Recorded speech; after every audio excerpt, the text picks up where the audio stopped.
Hello, hello, hello, everyone. Good morning, good afternoon, good evening. Welcome back. We're going to be reading the next section in chapter 7, which is questions and answers in St.Germain, Earth's Birth Changes.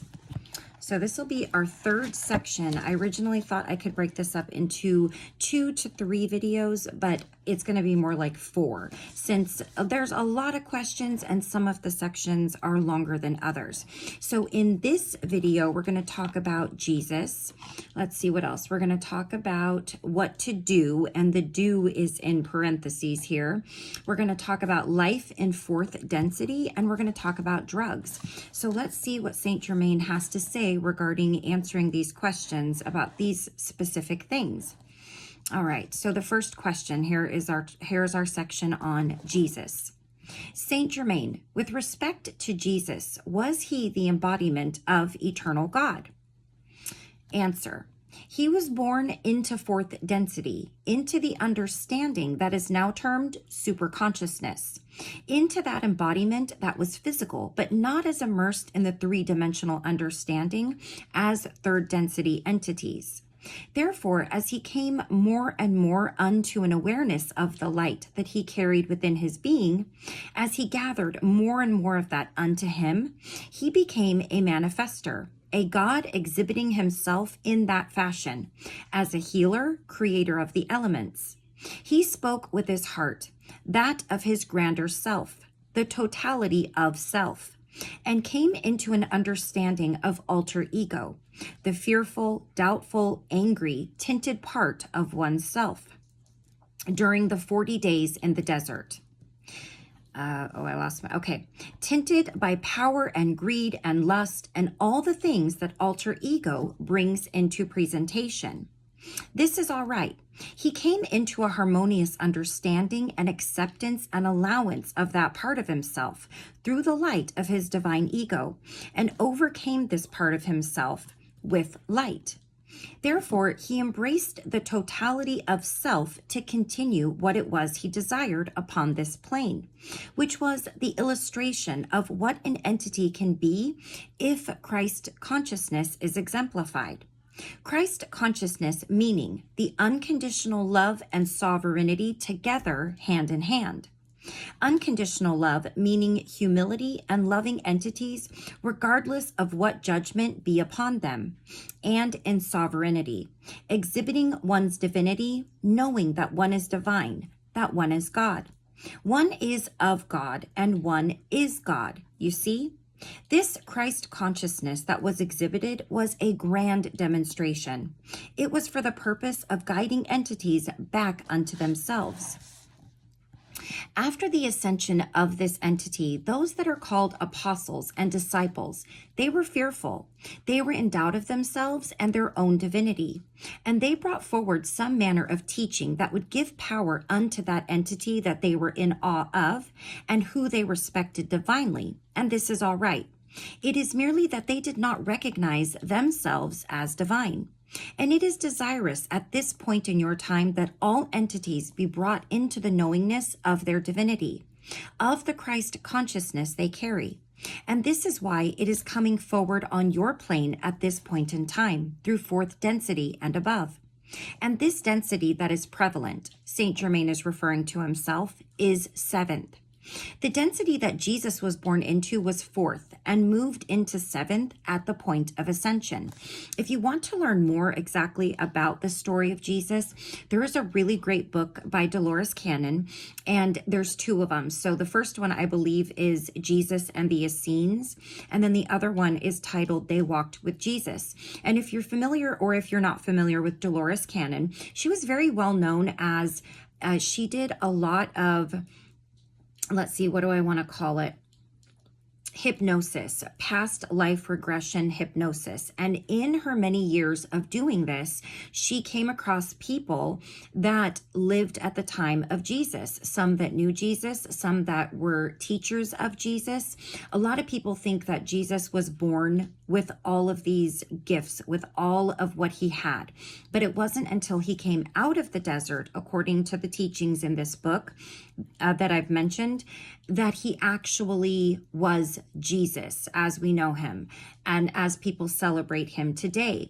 And in that book, it talks a lot about the crucifixion and what was the reason that he died for, and just everything that that entails. And it's very enlightening if you are open-minded and you are willing to look more into who Jesus was before he was Jesus, what his mission truly was, and what really happened to him, rather than just going off of the Bible, which is what a lot of people do and have done for a long, long time. And it's very understandable. But I like to remember for myself that there is no word directly in the Bible from Jesus. They are all according to. And therefore, a lot of what is said in the Dolores Cannon books makes sense, because basically the disciples, after Jesus was crucified, he wanted them to share all of his teachings, but they were afraid that what happened to him would happen to them, or that they would be shunned, they would be, sent away, they would be punished. And they never really got the full message that Jesus was trying to portray. And so there was a lot of misunderstanding. There was a lot of twisting of what was said. And there was a lot of misinterpretation. And that's very much a lot of what the Bible can be. But the Bible is full of metaphors. The Bible is full of reading between the lines. And it's almost written in code, because a lot of the things that we talk about in the books that we read, like chakras and the angels and the saints, and our energy bodies, a lot of that is mentioned in the Bible. And when you read the books that, like, of many that I've read on this channel, they mention where things, what really things mean, instead of the words you're actually reading. And it's up to us to understand that. So if you're open to that, those are some really great reads to open your mind more to who Jesus really was, if you're interested in that. And if you don't believe that, that is absolutely okay. It is a book I read. I still have things that I need to work out as far as what I find is my truth and what I don't. And I encourage everyone always to do that when taking in any information like that. I know it's very hard to let go of things that we've held on to as beliefs, many of us since childhood. So it can be a scary thing, and it can be a thing that even when you want to let go of it, it's very difficult. So if it's something you're interested in, those are really great reads. Okay, so now we're going to read, someone has a question. They say, the conception, the union of the male and female, and they kind of trail off. It was not. Why is it you find that so difficult to accept upon this plane? Many entities find it difficult to know that a particular condition can be manifested within an embodiment, which is not normally so, upon third density understanding. This appears all the time. That is what you call miraculous healing. It is directing the cell essence, the atoms within the cell and the cells themselves, in a certain manner. The direction by the soul essence, the desire of the totality of self to do this thing, this healing or whatever. This particular conception was spontaneous. The ovum of a woman was being brought forth into division without union with the spermatozoa. And it is not necessary to have this union in fourth density understanding. It is harmonious if there is another entity present. However, it is not necessary.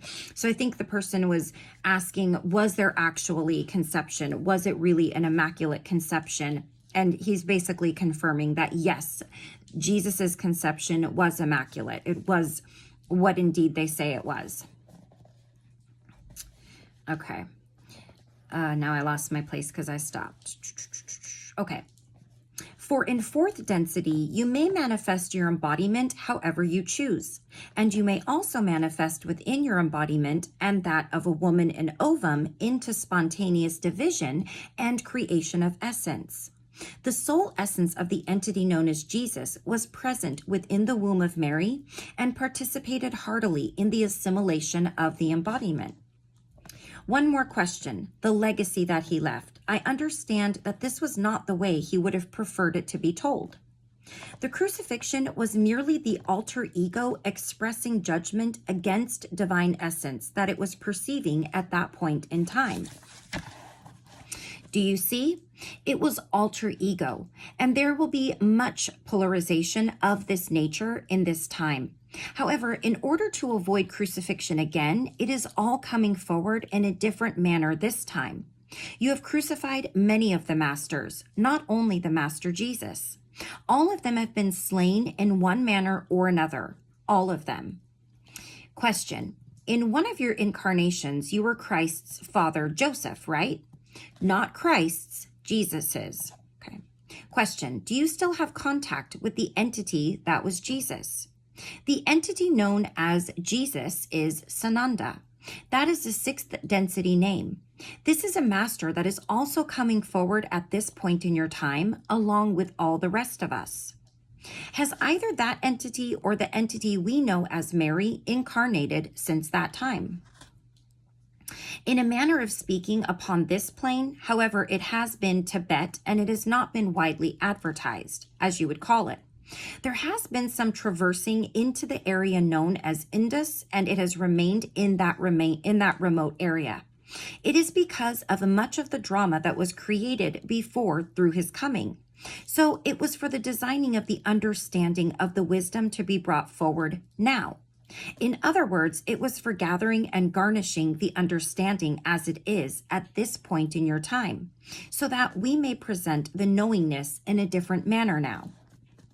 Can Mary, and then they trail off. She has also been likewise. However, this essence is not always female. So I think that question was, has she incarnated since her life as Mother Mary?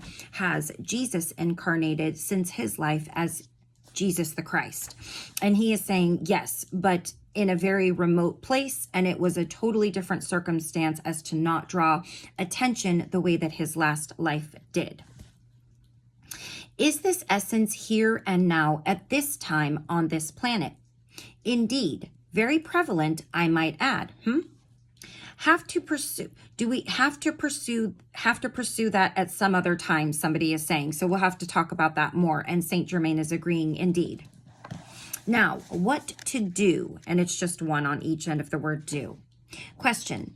St.Germain, I do know that I want to experience a very, very high awareness, and I am wondering why it is so hard. I am wondering, is there someone that is going to show me how to get there? And he says, you. Would I be asking if I could show myself? Indeed, you may show yourself. However, it is your resistance to this due to being entrenched in third density. The desire to remain here, that is part of you. And the desire to move forward, onward to a higher frequency, that is another part of you. They are struggling against one another, and that is why you feel conflict or feel difficulty in getting the higher frequency part of you into your embodiment, allowing the light to come forward into the rest of you. The struggle is the releasing of third density, and when you bring this to a total allowance of progression and unfoldment, and clench not unto it that which is physical, then the light will spill forward. It is very much human to cling to third density reality, for that is the only reality that you feel is real. This is what you can feel, what you can sense. It is tangible. It is the only tangible thing that you can perceive in third density. This reality of yours. All the other realities are fleeting, are etheric to you, and you know not how to capture them in bottles. However, the breaking of the barrier of separation will bring you into an understanding of your light in a higher frequency. Part of the time you are in third density, and part of the time you are not. And you will desire the time, And you will desire the time you are not when you are desirous of harmony and alignment. And when you break the barrier and allow it to flow forward in torrents into the grander part of yourself and allow the waters of all of yourself to be merged together, then you will notice the light coming forward. And then someone says, sometimes I guess it just bugs me that it takes so much to try to be what we really are. And then he says, my dear, you are merely different reflections of the divine essence. That energy that you feel at times is only another expression of that divine essence known as all that is, or God, or whatever you'd like to call it. You see, when you come into the knowingness that all of you, in all of your expressions, or all your other expressions, is the grand force, manifester, the grand illumination unto yourself, then you will not feel as though this is the only experience there is. You have experienced this momentarily, for moments of your time as you would perceive time to be. And when you allow this to come forward, you will perceive it all the time. There will not be a separation between when you experience it and when you do not, because there will be no conflict. There will always be a harmonious understanding of it all. The higher part of your being is merely of a higher frequency. That is desirous of coming forth, but there is a barrier there. And that barrier is the desire to cling to third density perception.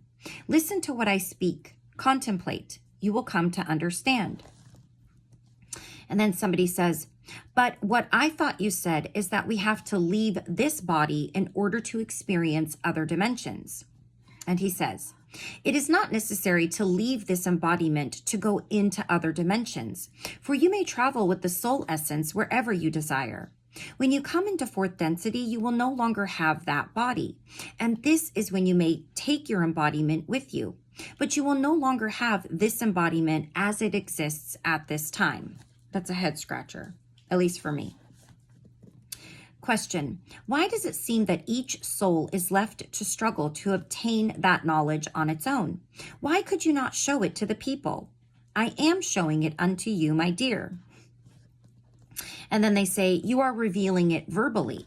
And he says, the knowingness must come from here, indicating the heart, not from without you, but from within you. It has been expressed over and over and over again outwardly on the pages of history, and you have not heeded it. Either you did not believe it, or you persecuted those who expressed the truth because you dared not to believe it. For it would leave you responsible for your own circumstances, and you did not desire this. You desired to point fingers. It is quite commonplace upon this plane to place blame, to have the concept of victimization, and you would desire to be immersed in this comfortable way of perception, rather than to take responsibility for your own soul essence.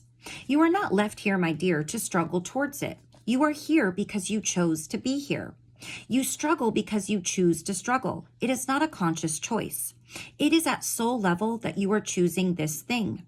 Much the way that you choose your embodiment when you were birthed, or your body, it was not a conscious choice. It was soul level choice. You see, as you bring forward more understanding of enlightenment, as you call it, more understanding of the wisdom, then the struggle will cease, for there will be nothing left to struggle against. You are struggling against yourself. It is always this way. All struggle is misalignment with the harmonious divine essence that is within all circumstance.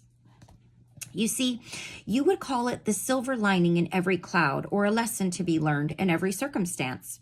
You have a myriad of ways of saying that within every set of circumstance, there has been a choice made for you to garnish wisdom from it. There is nothing wrong with struggle because it allows you to perceive the discomfort of disharmony. It allows you the desire for harmony, and the more intense this desire is, the more there will be harmony and lack of struggle. Is this helpful? And then the next question. I have a mundane question regarding decisions and choices. Is there a right occupation, spouse, group of friends for each of us? And if there is, how do we make those choices, or does it not matter?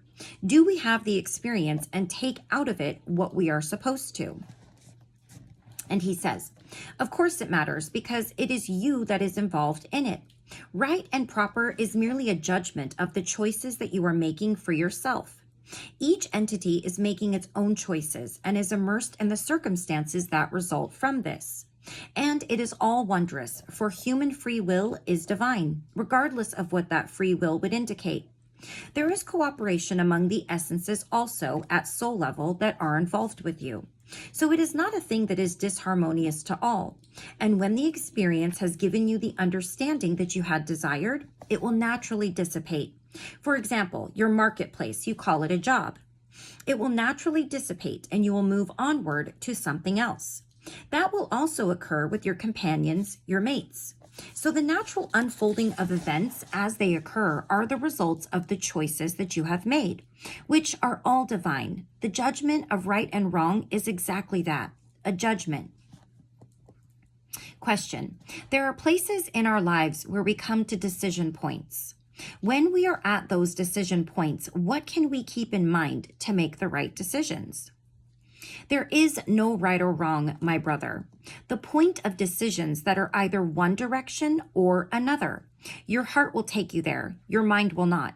You feel the decision is difficult to make because your heart and your mind are struggling against one another.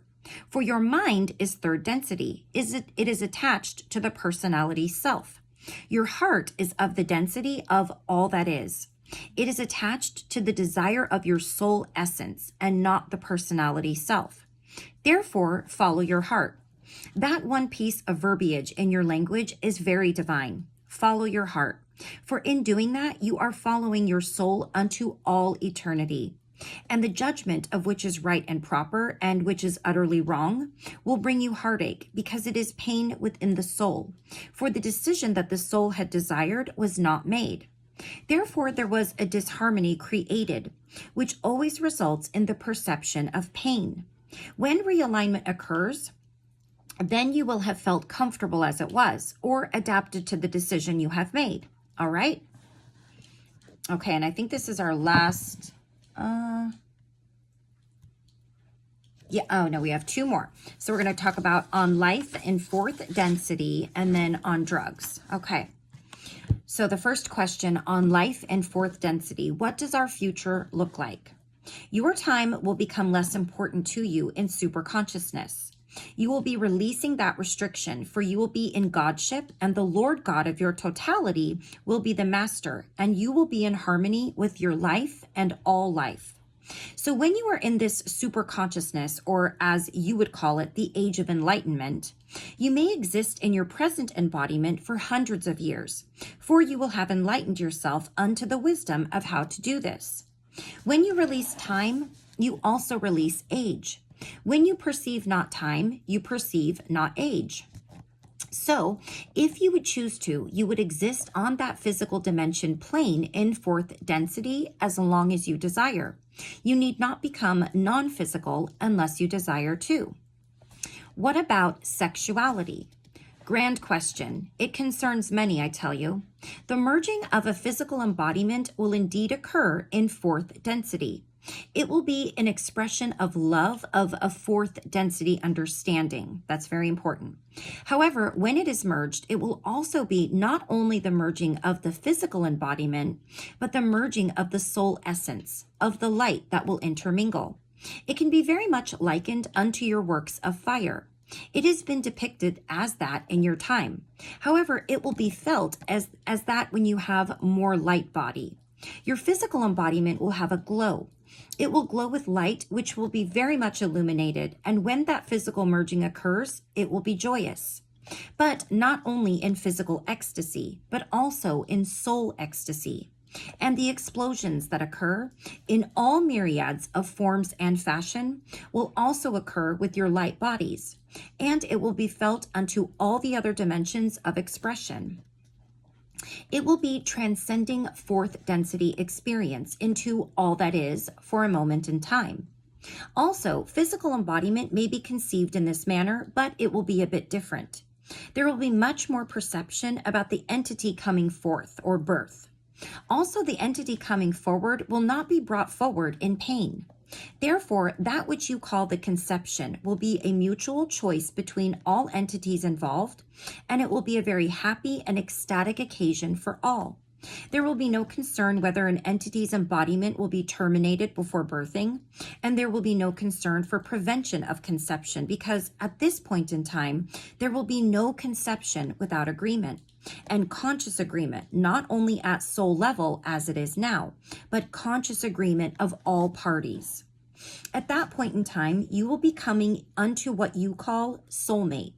Therefore, you will be merging with other parts of yourself. That will be simply the way it is in that plane of existence. It will be very commonplace. What you call promiscuity is alter ego providing one's self with the experience of decadence. However, on that plane, there will be no decadence, and there also will be no desire for another entity other than the one you already mated with in soul. Are all expressions of emotions more intense than they are here on the third dimension? Indeed. However, there will be some that will be a bit absent. Some that are absent, the expression of anger, irritation, frustration, greed, heartache, sorrow, it says, all the negative, somebody asks. It is not negative. They are equally valid, but they are expressions of that part of self that is alter ego, which will have been merged into the joyous union of the totality of self. So emotional expressions that will come forward during fourth density will be primarily of joy, of gaiety, of hearty partaking of life. So in the partaking of life in the fourth dimension, will we be transferring some of the same things we do here? For instance, if we like sailing or swimming, will we still be able to do those things there and have the same emotional feelings? Indeed. However, that which you call immersing yourself in, like swimming, will be different, for physical objects will also be less dense. But if you go swimming, is the water one is bathing in of a less dense material? And he's going to finish the sentence. That was more of a statement. And St.Germain says, and not only immerse yourself within the water, but you also play on top of the water. You see, it is sort of a fluid playground. Could you say play in the clouds too, if you wanted to, in the fourth level? You will have access to levitation, as you call it. You may have your embodiment that is not supported by the earth. Is flying then, or levitation as it is called, actually not possible then in third density? Anti-gravity requires fourth density knowingness. You may do this within a third density body, but that third density embodiment will be a transitional fourth. It is more likely, however, that the fourth density embodiment will be made apparent before this is accomplished. It is possible, but not very frequent. Your time will become less important to you in superconsciousness. You will be releasing that restriction, for you will be in Godship, and the Lord God of your totality will be the master, and you will be in harmony with your life and all life. So when you are in this superconsciousness, or as you call it, the age of enlightenment, you may exist in your present embodiment for hundreds of years, for you will have enlightened yourself unto the wisdom of how to do this. When you release time, you also release age. When you perceive not time, you perceive not age. He's kind of repeating himself here. So if you would choose to, you would exist on that physical dimension plane in fourth density as long as you desire. You need not become non-physical to be ageless unless you desire to do so. You see? We were talking about the cloud covering that used to cover the planet during the Atlantean time. Is that going to return? You will find your Earth quite different when you consider superconsciousness upon this plane. It will not be as it is now, not as it is in third density. Venus, however, is coming into the knowingness of the same understanding in planetary format that this, your Earth plane, was during the Atlantean era. When this, your Earth plane, ascends, there will be another Earth that will be in transition from third to fourth, etc. That will be your Venus. There will be many changes within this solar system, but also when the Earth plane ascends, she is not moving. It is not a place, it is a shift in frequency. Right, but will there not also be a third density Earth simultaneously that stays third density? And he says, indeed, as perceived by third density. So if one would be on Venus in third density form, you would still see the planet Earth? Indeed. However, Venus cloud cover will dissipate. It will become more harmonious. There will be more vegetation and life experience upon the outer part of the planet, much likened unto this Earth eons and eons ago. So the life on Venus right now is primarily interior. Indeed, that which is exterior is considered very hostile. There are craft beneath the surface of Venus. They are different than these shapes that you are familiar with. Are they third density, perhaps? No, they are fourth. They are made out of what you call silicon, for that is very, very abundant on that planet. But they have these craft for the experience of multidimensional travel through the time continuum, like your middle or inner Earth. Remember how we talked about middle Earth and inner Earth people, or inner Earth people in a few chapters ago? Will they see the planet externally in third dimension or is someone else coming down? They will, but it is not a coming down or going up. That is third density verbiage, my dearest brother. Your brothers of space will appear in the very near future. Are there not also brothers from space who are considered disharmonious? There are brothers of this your earth that are disharmonious as well. It is all the same throughout humanity. I had heard of certain groups of brothers from space that were to be avoided. Not avoided, embraced in love, This applies to everyone and everything else also. Do not run from yourself, nor them, nor anyone else. Embrace them as yourself, even one that appears hostile. Indeed, how else will you deal with such grand entity that is known as Jehovah? For there is no reason to fear, my brother, if you are truly sovereign. Then what is there to fear? And the person answers back, true. All right, so here's our last section on drugs. Question: I went through a particular therapy course using psychedelic drugs, and during that process also experienced an enlightened stage. I have never quite been sure if that experience is hindering me or if in fact it was just a signpost that I had seen on the road and is something to march for. Chemicals for pleasurable use, The introduction for the quick trip to heaven, as it were, form a black hole within the auric field, your etheric embodiment. You may allow yourself to go through this unto other dimensions of experience. It would be called cosmic awareness by some. However, as you do this, it is an energy vortex that is drawing unto it other energy into the auric field. This enters through this hole within your auric field into other dimensions that are not allowing the light to come forward in a gathered understanding as a totality. You are going hence from yourself rather than calling the rest of yourself unto you. You see? You may experience other dimensions, however. It is through the use of a separator, as it were, and not a merger or a unifier. And this is all right. It will give you something to anticipate if you have done this in your past. However, it is not very harmonious to a fourth density embodiment. It creates distortions. The light is darkened because of the black hole, the hole of energy that is pulled from the auric field outwardly rather than gathering it unto you. And how are those black holes filled? By allowing yourself to be bathed in your own light. You will heal yourself as you heal your embodiment that is physical. It is all the same process. The chemical introduction for this expanded state of awareness has been widely used in the past, and it has created a glimpse of a sort for those entities that have partaken to see what they may anticipate. But you may anticipate much more through the natural use of your own light to bring you there. You see, when this occurs using drugs, your embodiment releases other chemicals which destroy many of your cells.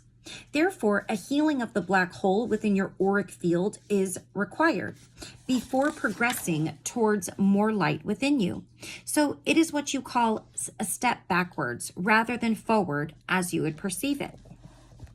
Okay, so I think that was the last one we were reading about tonight. Yes. I find that last section quite interesting. I wasn't expecting it to be about basically using psychedelics to get to higher states of enlightenment and to have visions. There are a lot of people on social media that, they make a lot of videos about spiritual enlightenment and they're teachers, they're therapists in that sense, they're healers, and they're doing the ayahuasca and they're smoking, it rhymes with schmeed, I guess. I don't know if I can say it on here, and doing other things to have these experiences. And there's a lot of contradiction, I think, with it. And there's a lot of conflict with it, with people saying if you can't get there naturally, maybe you shouldn't, maybe that's not something that you should do. And then there's other people that say, well, if God placed this on the earth and this is what happens when you use it, maybe that's what it's for. And it's been happening for thousands and thousands of years with the Native Americans, the Egyptians, the Indians, all races and cultures have used ceremonial psychedelics to get to this certain point of enlightenment, to receive messages,